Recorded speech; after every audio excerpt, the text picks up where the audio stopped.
El dolmen ya es una estructura bastante más compleja que el menhir y supuso un gran paso para la humanidad en el diseño de estructuras.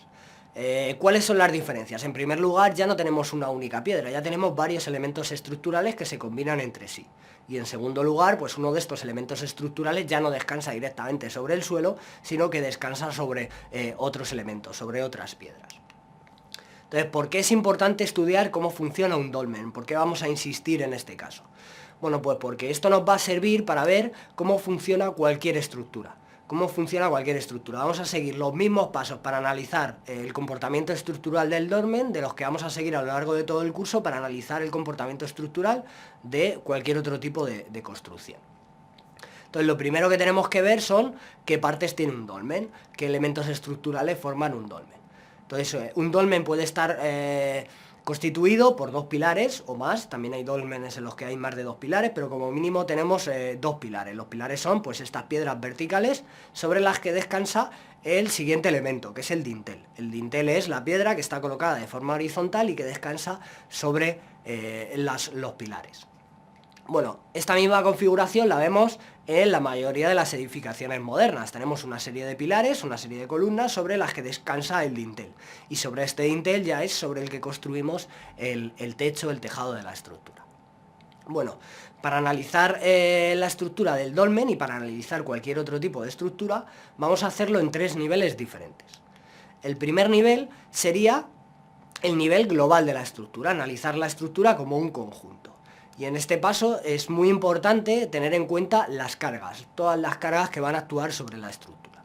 ¿Qué tipo de cargas tenemos? Bueno, pues primero en rojo hemos dibujado la carga que podría ser, por ejemplo, el peso propio del dintel. Esa piedra del dintel ejerce un peso propio que va a ser una carga que se va a ejercer sobre la estructura. Además, en verde hemos puesto que puede haber otras cargas. Por ejemplo, puede haber nieve que caiga sobre el dintel, esa sería otra carga a considerar. Bueno, y abajo aparecen dos flechas negras que esto nos indican las reacciones. Es decir, todo el peso del dintel y todas las cargas van a actuar sobre el terreno y, como hemos visto, pues el terreno va a ejercer una fuerza igual pero de sentido contrario sobre la estructura. Bueno, pues todas estas cargas son las que tenemos que considerar en este nivel, en el nivel global. El siguiente nivel ya estaríamos hablando de los diferentes elementos estructurales. Dentro de cada elemento estructural vamos a tener lo que llamamos esfuerzos internos. ¿Qué son los esfuerzos internos? Bueno, pues si por ejemplo cogemos los pilares, cada uno de estos pilares va a estar sometido a un esfuerzo que llamamos axil. En este caso un axil de compresión, que es cuando comprimimos este elemento estructural. Otro tipo de axil que pueda haber, por ejemplo, sería un axil de tracción, que sería dos fuerzas iguales, pero en sentido contrario. Sin embargo, el dintel está sometido a otro esfuerzo interno diferente, que es el que llamamos flexión. ¿Qué ocurre cuando un elemento estructural está sometido a un esfuerzo interno de flexión? Bueno, pues lo que vamos a ver es que se va a curvar. Naturalmente la piedra va a ser un elemento estructural muy rígido y no vamos a ver físicamente que ese elemento estructural se curve, pero lo está haciendo aunque las deformaciones no sean apreciables. ¿Qué es lo que ocurre cuando este elemento estructural se curva debido a este momento flector? Bueno, pues lo que va a ocurrir lo tenemos que analizar ya en el siguiente paso, en el nivel de las tensiones. El nivel de las tensiones es lo que está ocurriendo en cada uno de los puntos de estos elementos estructurales.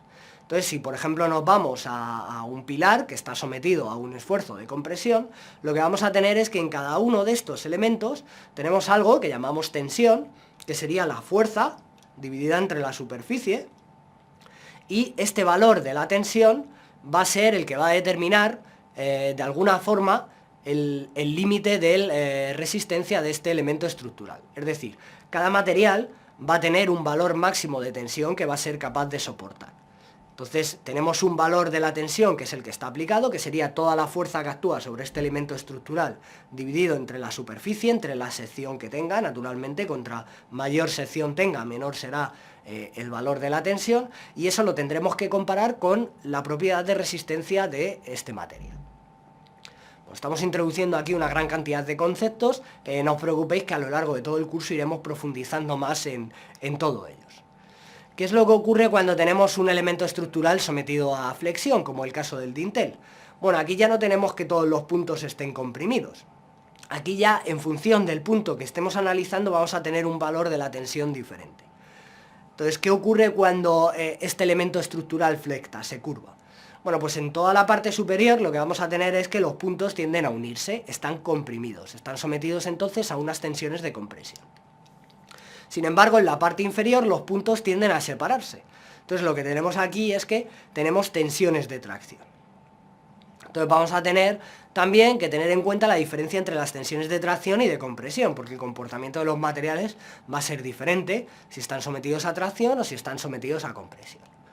Bueno, pues como veis, estos tres niveles son los que vamos a ver a lo largo de todo el curso. Tenemos el nivel global de la estructura, el análisis de cada uno de los elementos estructurales y luego ya en cada uno de los puntos concretos de cada elemento estructural vamos a ir analizando las tensiones.